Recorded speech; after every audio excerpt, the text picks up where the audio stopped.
tantangan penerapan Pancasila. Kami akan menampilkan podcast, namun sebelum itu, mari kita perkenalkan terlebih dahulu. Perkenalkan, nama saya Safa Amelia Nurama dan rekan saya Indah Nasifa Nurjana. Kami berdua sebagai editor. Perkenalkan, nama saya Ira Dwi Ramadhani sebagai kameramen. Perkenalkan, nama saya Saskia Nana Putri dan rekan saya Fatinah Naila Husna. Kami berdua sebagai host pada podcast kali ini. Perkenalkan, nama saya Egi Tersani dan rekan saya Dery Gustiawan. Kami bertiga bertugas sebagai perancang dan pembuatan pertanyaan. Selamat menonton. Terima kasih, bye-bye. Assalamualaikum warahmatullahi wabarakatuh. Selamat siang Sobat Semarak. Sebelumnya izinkan dulu kami sebagai host untuk memperkenalkan diri. Perkenalkan, nama saya Fatinah Naila Husna dan di sini juga ada rekan saya Saskia Nana Putri. Pada hari ini kami akan menampilkan podcast. Nah, podcast ini adalah podcast dari kelompok 3 kelas 10-2 dari sekolah SMA Negeri 1 Rancabungur. Nah, pada podcast kali ini kami akan membahas mengenai peluang dan tantangan penerapan Pancasila. Sebelumnya aku kayaknya pengen ngobrol sebentar dulu deh dengan Kia. Kia, gimana kamu kabarnya hari ini? Baik kok. Bener nih. Kalau nggak salah beberapa hari lalu kamu tuh baru sakit kan? Kamu udah membaik sekarang? Alhamdulillah udah. Udah siap buat nanya-nanya kakak narasumber hari ini? Siap dong. Bener nih. Siap. Aku juga siap banget nih. Nah, BTW, di mana nih kakak narasumber kita? Nah, akhirnya kamu nanya nih, Nay. Ya udah kalau gitu langsung kita panggilin aja yuk kakak narasumbernya. Nah, kita sudah kedatangan narasumber kita nih yang akan berbincang-bincang sama kita pada hari ini. Sebelumnya kenalan dulu dong kak, namanya siapa dan dari kelas berapa? Oke, baik, perkenalkan, nama aku Sekarwangi, aku dari kelas 12-8. Oke, kita langsung mulai aja ya kak. Sebelumnya kita itu tahu kalau Pancasila itu sebagai dasar negara. Nilainya itu harus bisa diterapkan dalam kehidupan sehari-hari kita. Nah, kan kelahiran Pancasila itu pada sudah tanggal 1 Juni 1945. Jadi udah 79 tahun tuh kak, udah lama. Jadi sekarang mulai banyak orang yang lupain nilai-nilai Pancasila. Nah, menurut kakak, apa sih tantangan terbesar dalam menerapkan Pancasila di zaman sekarang? Jadi menurut aku tantangan terbesar dalam penerapan Pancasila itu di era sekarang nih, globalisasi yang udah makin merujuk di kita. Salah satunya tuh kayak budaya asing yang masuk ke Indonesia, dan gimana cara kita nanggapin budaya-budaya asing itu. Jadi kita tuh harus, ini sih tantangan terbesarnya tuh, kita jangan terbawa arus negatif dari dunia luarnya, tapi kita saring lagi kembali biar dapat baiknya. Iya sih kak, sekarang tuh budaya-budaya asing, westernisasi gitu banyak masuk ke anak-anak muda zaman sekarang. Jadinya mereka juga udah mulai ngelupain nilai-nilai Pancasila. Apalagi juga di sekolah kayak pelajaran PPKN tuh udah dianggap sepele banget gitu. Iya, itu benar. Jadi kita sebagai pelajar nih yang harusnya tahu nilai-nilai Pancasila dan juga penerapannya tuh gimana. Nah, kan di era digitalisasi ini selain adanya dampak negatif, pasti ada dampak positifnya nih Kak. Terus menurut Kakak, apa saja peluang penerapan Pancasila di era digital? Menurut aku nih ya, di era digital yang teknologinya tuh udah maju nih sekarang. Nah, kita pasti main platform online kan, kayak Instagram, Twitter, WhatsApp, TikTok dan sebagainya. Jadi kita pintar-pintar nih pakai teknologi yang ada. Misalnya kayak kita bikin video, ya kan? Videonya tuh kayak video edukasi, kayak penerapan Pancasila itu boleh banget. Terus juga video-video yang mengandung hal-hal positif gitu. Biasanya sih kalau di TikTok tuh video edukasi gitu banyak di skip tau kak. Biasanya orang-orang tuh nontonnya video hiburan. Nah, itu dia, kita harus punya kesadaran ya, kesadaran dalam diri kita. Kalau kita mau hal baik nih dalam diri kita, berarti kita harus nonton juga hal-hal positif. Kalau kita nonton kayak hiburan yang melenceng dari hal positif itu pasti kayak agak gimana ya gitu. Jadi penerapannya tuh emang harus positif. Oh iya, apalagi TikTok juga ada kayak algoritmanya ya. Biasanya kita nonton apa nanti munculnya apa gitu. Itu. Kita suka nonton mukbang, nanti yang munculnya mukbang juga. Iya, jadi kalau misalkan kita nonton kayak video-video kayak tutorial belajar, pasti kita bakal nge-scroll yang video belajarnya itu gitu. Oke, kalau gitu aku lanjut aja ya kak. Nah, generasi muda zaman sekarang nih biasanya cenderung tuh fokus sama gadget. Jadi kayak interaksi sosial di lingkungan sehari-hari juga udah menurun. Mereka cenderung fokus main HP, main media sosial. Nah, terus mereka juga jadi lupa nilai-nilai Pancasila, apalagi Pancasila ketiga kan, persatuan Indonesia. Nah, menurut kakak apa aja sih peluang penerapan Pancasila di era Oh, maaf kak, aku salah. Nah, seperti apakah generasi muda harus berperan dalam mengamalkan Pancasila? Nah, menurut aku sih kalau masalah digital itu sebenarnya aku nggak mempermasalahkan ya. Nggak apa-apa kita main teknologi, main sosial media, asalkan kita harus sadar diri. Kita harus tahu gimana cara pakai teknologi yang ada. Misalkan kayak kalau anti digital ya, misalnya nih di luar digital kita bisa kayak gotong royong, kayak ngebersihin lingkungan sekolah, atau enggak ikut serta dalam upacara kita, kayak upacara nggak main HP, nggak sibuk sama HP, atau enggak pas belajar kita nggak sibuk main HP atau scroll TikTok, video-video yang di luar dari belajar. Tapi kalau misalkan kita lagi belajar terus kita disuruh research apa pembelajaran, nah itu menurut aku itu boleh, cuman dari kesadaran kitanya aja gimana menanggapinya. Iya ya, aku tuh jadi keinget kata Bu Ranika kalau misalnya HP tuh ibaratnya kayak setan gepeng gitu. Nah, iya benar, emang setan gepeng. Jadi kita jadi pengennya tuh main HP Iya, gitu terganggu. kan. Iya gitu. Jadi kesadaran kita aja.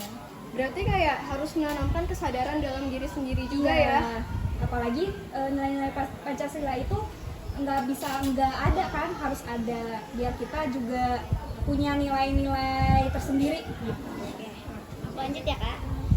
Bagaimana arus budaya asing dapat memengaruhi nilai-nilai Pancasila di kalangan generasi muda? Apakah tindakan yang harus dilakukan sebagai siswa? Sebagai siswa, kalau ada budaya asing, pasti kalian K-popers ya? Iya.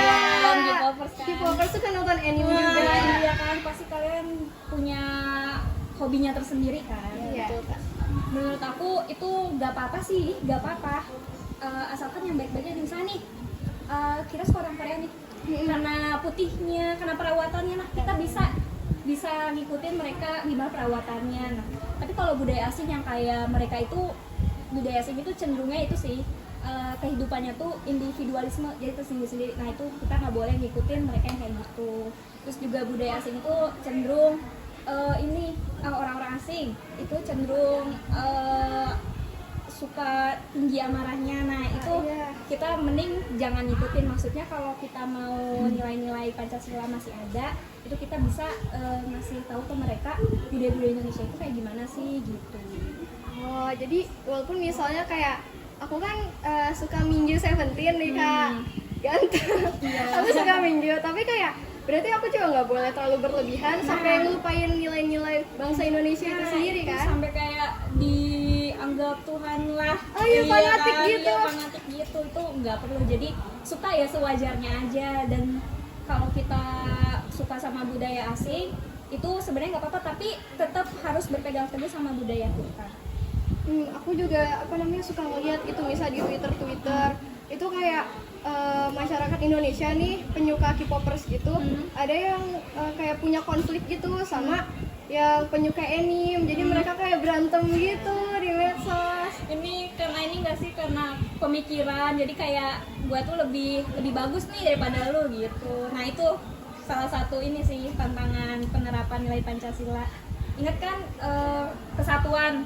Iya, Nah, mereka tuh sampai lupa untuk bersatu gitu. nah iya, padahal di nilai Pancasila itu ada persatuan Indonesia. Iya, kayaknya juga sukanya ini kan Espa.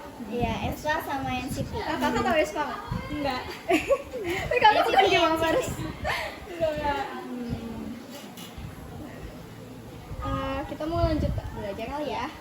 Oke, menurut Kak Sekar nih, nah kita kan di sekolah belajar PP ya, belajar PPKN. Apakah pendidikan di sekolah itu bisa memperkuat kesadaran kita akan nilai-nilai Pancasila? Nah, seperti apa sih Kak dan bagaimana juga? Karena kan seperti tadi yang di awal aku bilang, biasanya sekarang murid-murid tuh suka menganggap sepele gitu sama pelajaran tentang negara gitu. Jadi seperti apa ya Kak? Kalau penerapan di pendidikan kita nih, itu pasti udah dikasih tahu kan ya? Maksudnya gimana sih? penerapan kita di sekolah, Iya. kasih ilmu ininya. Jadi kayak menurut kakak tuh pendidikan di sekolah tuh bisa mengubah seperti pola pikir. Oh, bisa, gitu. bisa. Biar kita tuh lebih mencintai bangsa kita sendiri. Kita Bisa. tuh menerapkan nilai-nilai Pancasila. Iya, bisa. Pasti banyak banget guru yang selalu bilang cintai Indonesia kan, cintai Iya. budaya sendiri kan. Pasti banyak guru yang kalau sebelum belajar ataupun di pertengahan pelajar itu ngingetin kita buat hal itu. Jadi menurut aku itu emang penting banget sih di pendidikan kalau mengenai hal itu. Terus juga dari kesadaran diri kita yang paling penting tuh.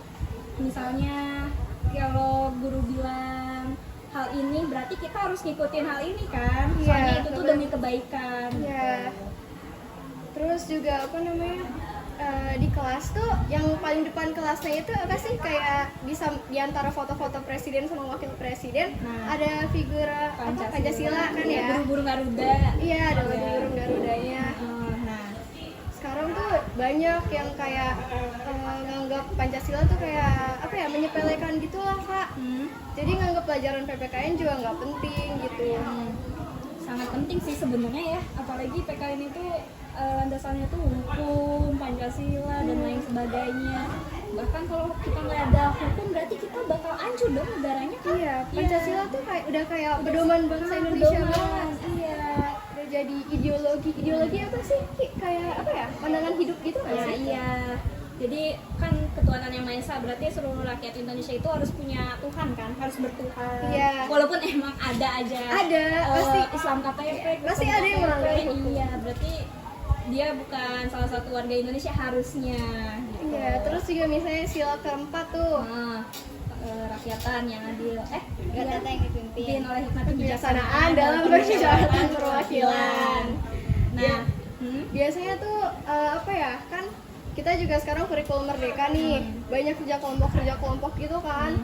Biasanya pernah nggak sih kamu tuh ngalamin kalau misalnya di kelas kita kayak kalau nggak Kia kakak nih ngalamin kayak misalnya disuruh diskusi nih sama kelompoknya, tapi kelompoknya malah acuh tak acuh gitu, kayak nggak pedulian banget.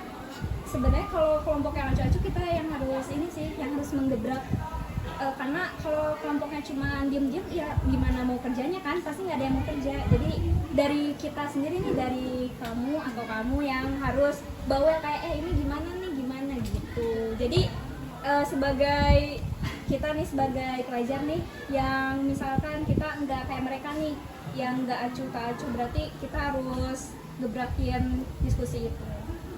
Nah, jadi dapat disimpulkan dari yang tadi kita kita obrolin gitu, walaupun singkat ya bisa dibilang. Jadi kalau misalnya pendidikan di sekolah tuh juga penting ya, bisa ngasih kita kesadaran akan nilai-nilai Pancasila, walaupun ujung-ujungnya ya semuanya balik lagi ke diri kita. Ya kan ya Kak? Iya. Kalau misalnya kitanya emang nggak mau, ya mau gimana juga. Kalau misalnya kitanya udah bertekad nih, oke, aku mau menerapkan nilai-nilai Pancasila gitu, pasti juga kita bisa. Emang dari kesadaran diri.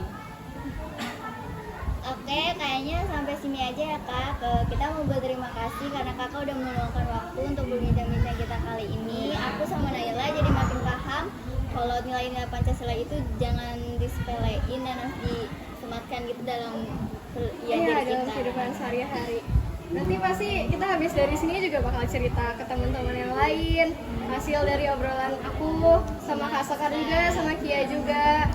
Jadi kayak lumayan lah banyak pelajaran yang aku sama Kia dapetin hari ini dari obrolan sama Kak Sekar juga. Makasih banyak ya Kak buat waktunya juga. Masih kembali, maaf ya kalau misalkan ucapan aku belibet atau nggak dipahami ya. Aku semoga kalian bisa paham ngomongan aku. Nah, Kakak habis dari sini mau lanjut ngapain? Aku mau lanjut ini foto-foto angkatan. Oh, itu tuh yang di lakban-lakban di Iya. lapangan tuh buat apa sih? Kursi ya? Oh, di lapangan kayak ada lakban Oh gitu. itu tuh buat apa sih, Kak? buat kita berdiri. Terus kan kita mau bikin huruf ya dari atas. Nah, gitu. Oh alah. Nanti kalian kalau udah lulus pasti gitu. Tadi aku pikir kayak buat kursi gitu. Enggak. Oke. Terima kasih banyak ya Kak sebelumnya. Kasih Kak. Nah, Kak, sebelum udahan banget nih, dari kelompok aku ada sedikit nih buat Kak Sekar.